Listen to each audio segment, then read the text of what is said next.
Clapping back at a narcissist in a toxic work environment is like a mouse bragging that it got a piece of cheese as it got trapped.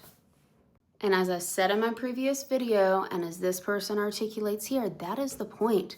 They are not telling you about yourself and then you tell them about themselves and they're going to go home and scurry their tail between their legs and like reflect on their behavior. And in a toxic work environment, your HR leadership isn't going to care either. Not unless you respond and document in a way that's going to get the EEOC involved. Then they care. And if you're outside of the states, whatever your equivalent of an EEOC is. As this person points out, the first rule of fighting is you don't throw the first punch. And even though you can interpret passive-aggressive behavior as throwing the first punch, nobody who can have any accountability with them is going to interpret it that way. They're going to interpret it as someone teasing you, baiting you, and then you gave in and punched them. That's how it's going to be interpreted. Now, I don't like it. I want you to drag them to hell. I want you to knock them to the middle of next week and kick their ass on Thursday. But you still need to be there Thursday. And if you want to actually get accountability, you got to tell them, you got to get them to say it or to leave you alone. And that's why I was saying in the last video, a lot of people are like, this is a lot of work. It can be a lot of work to not pop off and respond to people takes a lot of work for you. That can be, like, I'm a very justice-oriented person.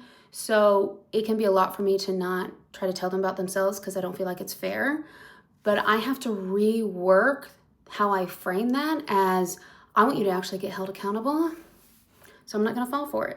And it's pretty easy. I mean, I'm neurodivergent, but it's pretty easy for me to not pick up on a tone or whatever and just focus on what they say, or to ask, can you clarify that? Can you clarify that? Can you say more about that? Especially when other people are in the room and you can create witnesses, that's extra helpful. You are delaying getting the cheese, but you're not getting caught in the mousetrap. That's why I literally taught a course on how to document. I taught it on workplace bullying. Module 2 is on how to document. I collaborated with someone who has won their case against workplace bullying legally. They have a framework that they give away for a donation. Check it out on my school. There's a link in my bio, drkarlschmidt.com/school. And if you're in a toxic work environment and you are dreading going back to work after the holidays, or that you're in a crummy enough place that you don't have any time off during it, you can work with me one-on-one at the same link in my bio where there's my link tree that has school. There's also where you can book a free 20-minute consult with me. And if we click and I think I can help you, we can schedule some one-on-one coaching sessions. You don't have to do this by yourself.